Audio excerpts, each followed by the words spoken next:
দুর্নীতির খবর সংগ্রহ করতে এসেছি। এই সাংবাদিক থাম, তুই কি চুদনা নাকি? হ্যাঁ আমি আলামিন চুদনা, বলছি থাম নইলে মেরে ফেলবো। আমি শুধু সত্যটা তুলে ধরছি। ধর এই শালাকে, পালাবি আর পালাতো। প্রতিদিনের সংবাদ। আলামিনের দলের সাথে সাংবাদিকরা সংবাদ সংগ্রহে ব্যস্ত ছিলেন। আজকের দিনের কিছু বিশেষ খবর সবার সামনে তুলে ধরা হবে। স্থানীয় খবর, জনবহুল এলাকা থেকে লাইভ সম্প্রচার করা হচ্ছে স্থানীয় খবর। সাংবাদিক আলামিন এবং তার দল ঘটনাস্থল থেকে সরাসরি পরিস্থিতি বর্ণনা করছেন। এখানে জনগণের মধ্যে ব্যাপক আলোড়ন সৃষ্টি হয়েছে। আমরা সরাসরি আপনাদের কাছে তথ্য পৌঁছে দিচ্ছি।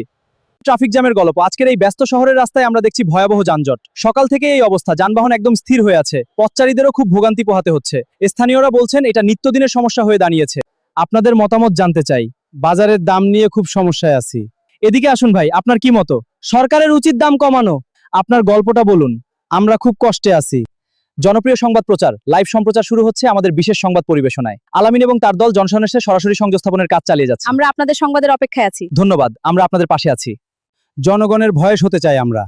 আলামিন এবং তার দল সংবাদের পেছনের সত্য তুলে ধরতে প্রতিশ্রুতিবদ্ধ। আমরা আপনাদের কথা শুনতে চাই। হ্যাঁ, আমরা আপনাদের পাশে আছি। সত্য প্রকাশ করাই আমাদের লক্ষ্য। সংবাদের সঠিক রূপ। আজকের ঘটনার পেছনের সত্য খুঁজে বের করতে সাংবাদিকরা ব্যস্ত রয়েছেন। হ্যাঁ, আমরা এখানে সব তথ্য দিচ্ছি। আমরা প্রতিটি খুঁটিনাটি যাচাই করে সবার কাছে সঠিক খবরটি প্রচার করব। ঠিক আছে। আপনারা এখানে কি সমস্যায় আছেন? বাজারের জিনিসপত্রের দাম খুব বেড়েছে। আর কোনো সমস্যা? হ্যাঁ, রাস্তাঘাট খারাপ, হাঁটতে কষ্ট হয়। আপনাদের কথা আমরা তুলে ধরব। সংবাদের মাধ্যমে মানুষের কাছে পৌঁছে দেওয়ার একটি অসাধারণ অভিজ্ঞতা। টিম আলামিনের ভিডিওগ্রাফির কাজ। আপনার গ্রামের গল্পটা বলুন। আমরা এখানে শান্তিতে থাকি। ধন্যবাদ, এটা মানুষের কাছে পৌঁছে যাবে।